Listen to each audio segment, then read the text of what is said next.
Bueno, a nuestro equipo le tocó el ciclo hidrológico, que es el proceso de circulación de agua entre los distintos compartimentos de la hidrosfera, y se trata de un ciclo en el que hay intervención mínima de reacciones químicas, y el agua solamente se traslada de un lado a otro o cambia de estado físico.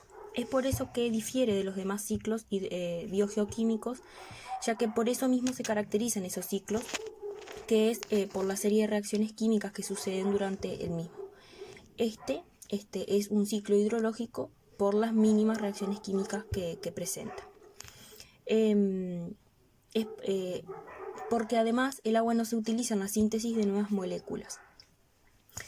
La reserva principal de agua es el océano, ya que ocupa 3/4 partes del planeta, y contiene más del 97% del agua disponible. El 3% restante, un 2% se encuentra en forma de hielo, y el 1% restante de ese 3 corresponde a los cuerpos de agua dulce. Los motores del ciclo hidrológico son la energía solar que evapora el agua y la gravedad que la trae de vuelta a la Tierra en forma de precipitación, ya sea lluvia, granizo o agua-nieve. La evaporación tiene lugar principalmente en los océanos, y buena parte regresa a ellos en forma de lluvia. El agua que cae en la Tierra sigue varias rutas. Un poco de agua se evapora del suelo, los lagos y las corrientes de agua, una fracción escurre a la tierra y una pequeña parte va a las reservas a la reserva donde están los depósitos, o sea, penetra los depósitos subterráneos. También es importante aclarar que como el cuerpo de los seres vivos contiene alrededor de un 70% de agua, parte del agua del ciclo hidrológico se incorpora a las comunidades vivientes de los ecosistemas. También las raíces de las plantas absorben agua, y que buena parte de esa agua se evapora a través de las hojas y regresa a la atmósfera.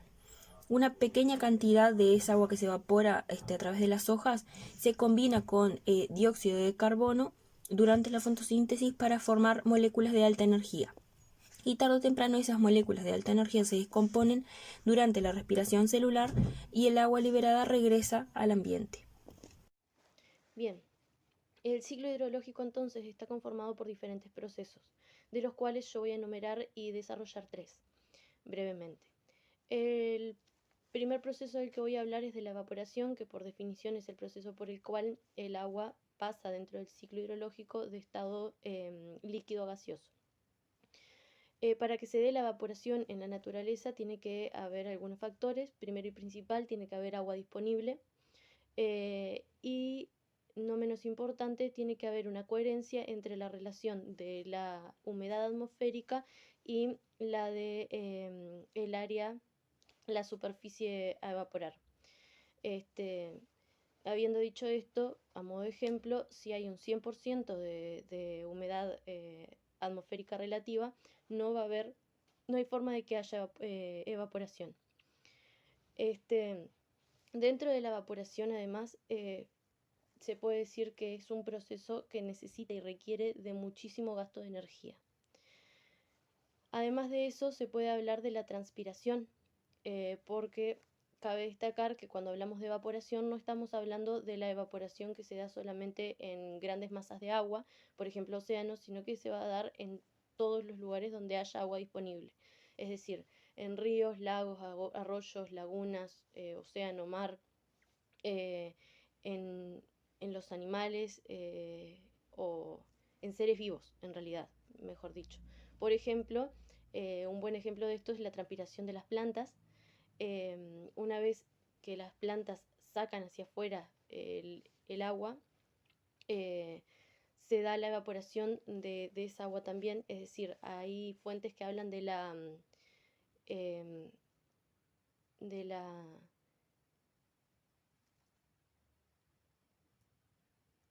de la ay, no me sale ahora, pero de la transpiroevaporación, ahí está. De la transpiroevaporación, que en realidad es la suma de la transpiración junto con la evaporación. Cabe destacar que, por ejemplo, en los seres humanos también aportamos a la evaporación en el momento que transpiramos o sacamos agua de nuestro cuerpo por algún lado, también esa agua va a formar parte, se puede evaporar y va a poder formar parte de la evaporación del ciclo. Una vez se evapora el agua, esas partículas de gas gaseoso, esas partículas gaseosas van a subir a la atmósfera y se van a chocar con masas de aire frías, con cambios de temperatura. Estos cambios de temperatura van a provocar la condensación, que es el siguiente proceso. La condensación, por definición, es el proceso en el cual, es el proceso en el cual el agua en estado gaseoso pasa a estado líquido. Este proceso se da en las alturas, se da a la altura de las nubes, y es por el cual se van a ir formando las nubes. El agua en estado gaseoso, entonces, se va a condensar en pequeñas gotitas muy pequeñas, las que se van a ir agrupando alrededor de partículas de polvo, formando gotas cada vez mayores, y estas gotas son las que le van a dar el color a las nubes después. Cuanto más densa y oscura la nube, es porque hay mayor densidad, mayor cantidad de gotas y de mayor tamaño. Lo que va a provocar esto es que una vez las gotas de agua tengan suficiente tamaño y suficiente peso, por ley de gravedad van a caer. Se dice que cuando caen lo hacen de forma meteórica. Cabe destacar que en el primer y segundo proceso se da también algo que se llama transporte.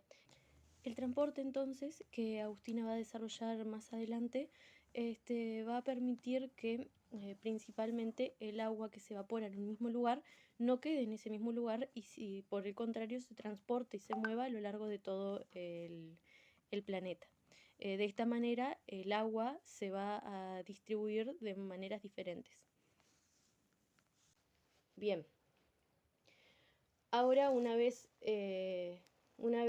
terminada la condensación y las partículas y el agua se haya formado gotas, como dijimos, van a caer, van a precipitar, que es el tercer proceso, el proceso de precipitación.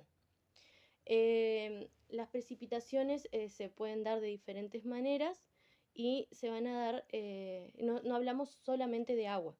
Cuando hablamos de precipitaciones también hablamos de la caída, es decir, de agua que está cayendo o precipitando, no importa en el estado que esté. Es decir, puede precipitar en forma de granizo, en forma de lluvia, en forma de rocío, en forma de nieve, entre otras.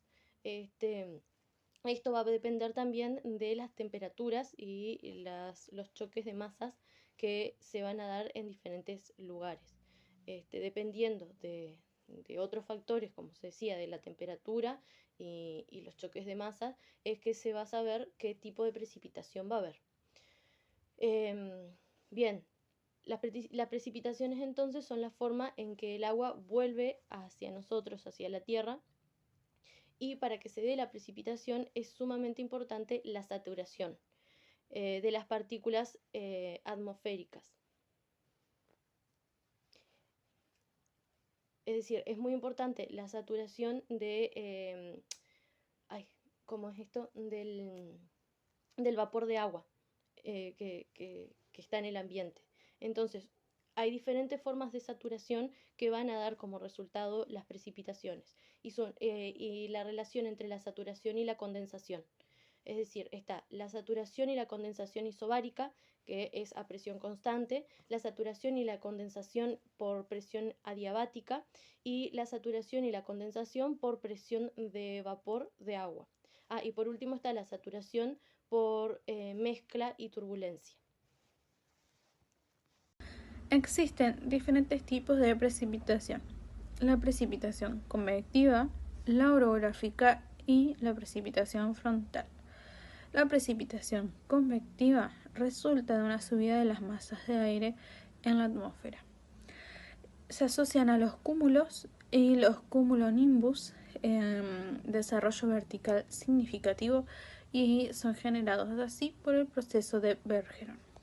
La precipitación que resulta de este proceso es generalmente tempestuosa, de corta duración, menos de una hora, de intensidad fuerte y de poca extensión espacial. Luego está la precipitación orográfica, que como su nombre indica, del griego oros, que significa montaña. Este tipo de precipitación se relaciona con la presencia de una barrera topográfica. La característica de la precipitación orográfica depende de la altitud de la pendiente y de su orientación, pero también de la distancia que separa el origen de la masa del aire caliente del lugar del levantamiento. En general presentan una intensidad y una frecuencia regular. La precipitación frontal o del tipo ciclónico se asocian a las superficies de contacto entre las temperaturas de la masa de aire, el gradiente térmico vertical, la humedad y de los diversos incurridos que uno nombra frentes. Los frentes fríos crean precipitaciones cortas e intensas, y por el contrario, los frentes calientes generan precipitaciones de larga duración, pero con menos intensidad. Luego está la escorrentía superficial, que es la porción de lluvia que no es infiltrada, interceptada o evaporada y que fluye sobre las laderas. En realidad, la escorrentía superficial, la infiltración y la humedad del suelo son interactivas entre sí. Es el agua que ha sido previamente infiltrada y no alcanza el almacenamiento subterráneo o acuífero y por lo tanto se considera como parte de la escorrentía. Luego está el transporte, que se denomina transporte al movimiento del vapor de agua en la atmósfera, específicamente de los océanos al interior de las regiones continentales. Parte del transporte del aire húmedo es visible como nubes formadas por cristales de hielo y o microgotas de agua. Las nubes son desplazadas de un lugar a otro por las corrientes de aire en chorro, por la circulación del aire superficial como las brisas de mar o de tierra, o por